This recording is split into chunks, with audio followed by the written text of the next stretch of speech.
Max Verstappen defeated Charles Leclerc and Ferrari at home to go toward a second world championship.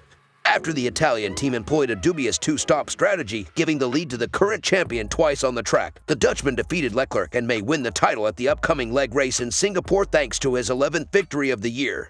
George Russell of Mercedes finished third, beating Lewis Hamilton and Carlos Sainz, both of whom had to battle their way up the grid. How did Verstappen clinch victory? This and more will be covered in this video.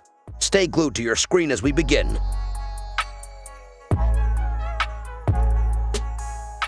The omens for a Ferrari victory on home soil were not good from the moment the speakers failed during Andrea Bocelli's performance of the Italian national anthem on the Monza grid, leaving the Tifosi unable to hear a thing. With his 5th consecutive victory, his 11th of the season, Red Bull's unchallenged championship leader Max Verstappen came stomping through the field to take yet another major step toward the World Championship. Verstappen is on the verge of getting there. He could be able to pull it off as soon as the Singapore race. It seems unlikely, though. In addition to winning, Verstappen would also need George Russell, Sergio Perez, and Charles Leclerc to have poor finishes. He'll most likely have to hold out until the following race in Japan. This championship's air has long since leaked out. The disappointing Italian Grand Prix on Sunday was a prime example. Before the race, the mood was fantastic, with Leclerc's pole position and Verstappen's 7th place position on the starting line as a result of his 5th-place grid penalty for using a new engine. While the minute of silence in honor of Queen Elizabeth II was perfectly observed, the crowded grandstands at Monza were bouncing. Perhaps the fact that the Italian national anthem didn't play over the speakers was an omen. Perhaps it was Ferrari's yellow livery, which was part of the Scuderia's ongoing 75th anniversary festivities. Whatever it was, as Leclerc's tire strategy, trying for a two-stop while other drivers opted for a one-stop, backfired, the mood became rather depressing. The race controversially ended behind a safety car, which was brought on lap 47 of 53 after Daniel Ricciardo's McLaren broke down on the circuit and could not be quickly removed, capping off a somewhat lackluster day. That race's conclusion sparked a lot of debate, with different opinions on how the race director should have handled it, and even speculation as to whether it may have restarted but for a mistake by the safety car that put George Russell of Mercedes in 3rd place rather than Verstappen in 1st. Under the scrutiny of Italian President Sergio Mattarella and Ferrari Chairman John Elkann, Ferrari's team principal Mattia Binotto, who appeared to have aged 10 years and 2 hours, was furious by the finish. But in reality, Verstappen would have triumphed nevertheless. The race was actually quite simple after all the ridiculousness surrounding the grid penalties, which resulted in 9 players receiving penalties and the FIA needing almost 4 hours to determine the starting order following qualifying on Saturday.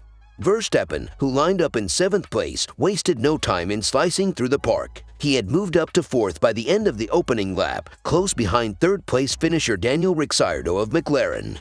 On the straight, Verstappen easily passed his former teammate. The world champion then only needed 3 more laps to catch George Russell of Mercedes, who offered little to no resistance going into the first chicane. Only Leclerc remained in front of him. But on lap 11, Sebastian Vettel swerved over to the side of the track with smoke coming out of his Aston Martin, and a virtual safety car was deployed, preventing spectators from witnessing any wheel-to-wheel competition.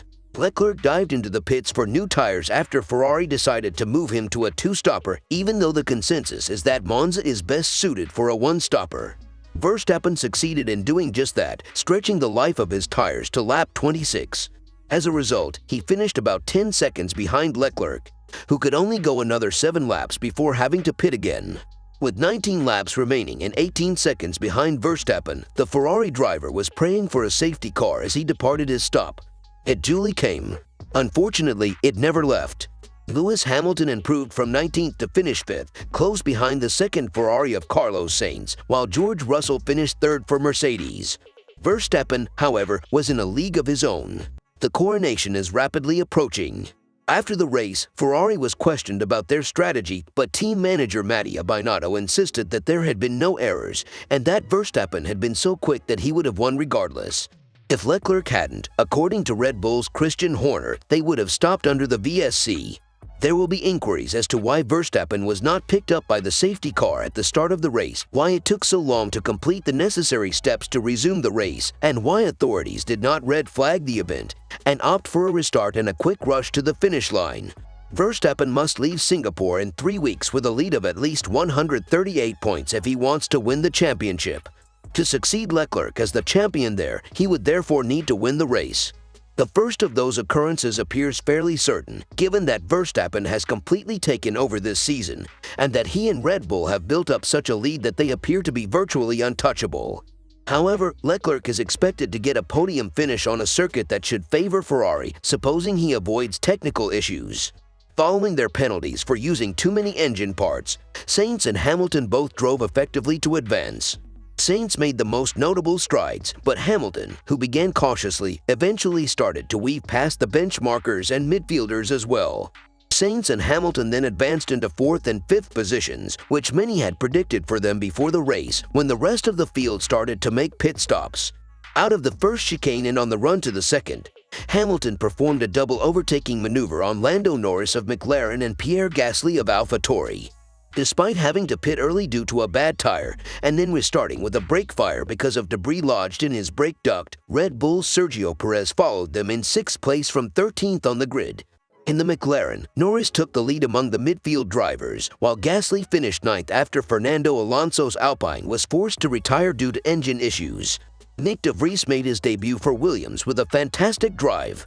The Dutchman drove a controlled and impressive race to take 9th place ahead of Zhou Guanyu's Alfa Romeo after being drafted in on Saturday morning after Alex Albon was given the go-ahead after being diagnosed with appendicitis. The Dutchman started 8th after moving up from 13th due to numerous engine penalties. Verstappen kept up his remarkable run at Monza, coming back from a 5-place grid drop due to an engine change to defeat local favorite Charles Leclerc of Ferrari. Nevertheless, despite winning, the 24-year-old Red Bull driver's triumph was overshadowed by the addition of a safety car in the closing laps after Daniel Ricciardo's McLaren experienced engine trouble. The crowd at Monza expressed its disgust with how the race finished, although Verstappen afterwards said he was unfazed by the response of the spectators. Charles Leclerc's chances of launching a strong title assault appear to have been dashed by Verstappen's triumph, but the Monegasque said he disagrees with the crowd's response to the defending F1 champion. "Nobody likes being booed, and I believe it shouldn't happen." That's it, Leclerc declared at the end of the race. With his 5th straight victory, Verstappen now needs to score 22 more points than Leclerc, the runner-up, at the next race in Singapore, 13 more than Sergio Perez, and 6 more than Russell, who took 3rd place, in order to win the championship. Singapore will host the Formula One Singapore Airlines Singapore Grand Prix 2022 from Friday, September 30th, to Sunday, October 2nd, 2022. That brings an end to today's video. Hit the like button if you enjoyed watching this video. What are your thoughts on Verstappen winning again? Is it too late for Leclerc to win the championship at this point? Leave your thoughts in the comments section below. Don't forget to share and subscribe to our channel for more updates from the Formula One world. You can also click on the bell icon to turn on post notifications so you can get notified anytime we upload a video.